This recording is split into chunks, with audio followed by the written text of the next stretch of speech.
लोकसभा चुनाव को लेकर बहुजन समाज पार्टी ने कमर कसना शुरू कर दिया है। निकाय चुनाव की समीक्षा हो रही है और उत्तर प्रदेश के पूर्व अध्यक्ष, पश्चिमी उत्तर प्रदेश के प्रभारी, पूर्व राज्यसभा सांसद बाबू मुनकाद अली आज संभल पहुंचे हैं। जानेंगे किन मुद्दों को लेकर आज समीक्षा हुई है। मुनकाद जी, किन मुद्दों को लेकर के आज समीक्षा की गई है?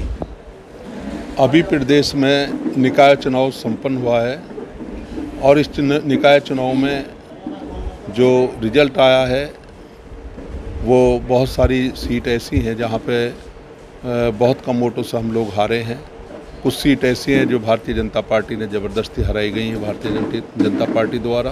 तो आज इस बात की समीक्षा हो रही है कि उन चुनावों में किस तरीके से हमारी पार्टी ने प्रदर्शन किया है, कौन कौन लोगों ने अच्छा काम किया है, कौन लोग उन्हें कम काम किया। मुनकाद जी, फिर क्या लगता है जिस तरह से भारतीय जनता पार्टी ने कहीं ना कहीं अपनी निशाना साधा है, तो भाजपा के खिलाफ वो खुल करके क्यों नहीं खड़ी होती? क्या वजह है, क्या कारण है इन सब चीज़ों को लेकर?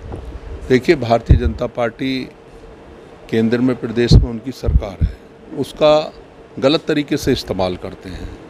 वो कानून के हिसाब से नहीं चलते, उनके सरकार नहीं बल्कि एक डिक्टेटरशिप के हिसाब से काम कर रहे हैं। जहाँ तक बहुजन समाज पार्टी का सवाल है, बहुजन समाज पार्टी जो भी गलत नीति या गलत इस्तेमाल होता है भारतीय जनता पार्टी की तरफ से, या गलत तरीके से कानून का इस्तेमाल किया जाता है, भारतीय जनता पार्टी, बहुजन समाज पार्टी और बहुजन समाज पार्टी की नेता बहन कुमारी मायावती जी सबसे पहले आवाज़ उठाती है। कई चुनाव लगातार हुए जिसमें दलित और मुस्लिम वोट बहुजन समाज पार्टी से लगातार खिसकता जा रहा है। क्या आपको नहीं लगता कि आपकी पार्टी के लिए चिंता का विषय आने वाले समय में बहुत ज़्यादा नुकसान होगा? विधानसभा में ज़ीरो हो चुकी है बहुजन समाज पार्टी। देखिए, बहुजन समाज पार्टी आज जीरो है, ना कल जीरो थी। एक साजिश के तहत, एक रणनीति के तहत भारतीय जनता पार्टी और समाजवादी पार्टी की रणनीति के तहत बहुजन समाज पार्टी को कमज़ोर करने की साजिश की गई है। आज भी बहुजन समाज पार्टी प्रदेश में नहीं बल्कि देश में सबसे बड़ी मजबूत पार्टी है। अगर इस देश के अंदर सबसे कोई मजबूत पार्टी है तो बहुजन समाज पार्टी है। किसी पार्टी के पास इतनी ताकत नहीं है जितनी बहुजन समाज पार्टी के पास है, बहन कुमारी मायावती जी के पास है। जहाँ तक चुनाव का मसला है, चुनाव की एक रणनीति के हिसाब से एक ताकत का इस्तेमाल करके, मीडिया का इस्तेमाल करके, गलत रणनीति इस्तेमाल करके हम लोगों को कमज़ोर कर दिया जाता है। अच्छा, इस बार लोकसभा के चुनाव में क्या मुसलमान बहुजन समाज पार्टी को अपनाएगा? अभी निकाय चुनाव हुआ, उसमें मुसलमान समाजवादी पार्टी से हटा, क्या कारण था? और ओवैसी की पार्टी MIM से जुड़ा है, क्या मानते हैं आप, किस नज़रिए से? देखिए, भारी तादाद में निकाय चुनाव में मुसलमान बहुजन समाज पार्टी के साथ भी आया है और मुसलमान अच्छी तरीके से जानता है अगर इस देश में भारतीय जनता पार्टी को कोई हरा सकता है तो बहुजन समाज पार्टी हरा सकती है। अब तक उनकी समझ में नहीं आया था, लेकिन अब उनकी समझ में आना शुरू हो गया है और लोकसभा के चुनाव में वो जानते हैं कि अगर उनके साथ में बहुजन समाज पार्टी के पास 25% अपना वोट है, 20-22% मुसलमानों का वोट है, पिछड़ों का वोट है, अपर कास्ट का वोट है, अगर एक साथ जोड़ दिया मुसलमानों ने अपना वोट तो भारतीय जनता पार्टी का सफाया हो जाता।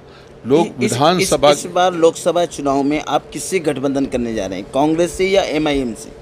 ये हमारी नेता का फैसला होगा। आपका सुझाव क्या होगा बहन जी के लिए? हम सुझाव नहीं दे सकते बहन जी को, बहन जी अपने आप फैसला। बहन जी सुझाव नहीं मानती क्या पार्टी कार्यकर्ताओं? देखिए, बहन जी सब पार्टी कार्यकर्ताओं की भावनाओं को समझती हैं और भावनाओं के हिसाब से फिर खुद फैसला करती हैं। कितनी सीटों पर यूपी में आप चुनाव लड़ने जा रहे हैं?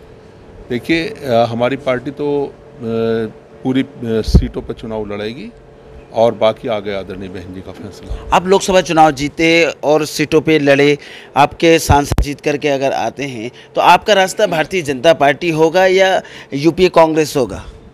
देखिए, ये फैसला तो बाद का है। पहले तो हमारी कोशिश होगी कि हम अपनी सरकार बनाएं, आदरणीय बहन जी को इस देश का प्रधानमंत्री बनाएं। आपको क्या लगता है, आप एक बहुत पुराने राजनीतिक व्यक्ति हैं, काफ़ी अनुभव रखते हैं, इस बार गठबंधन होगा या आप अकेले ही लड़ेंगे?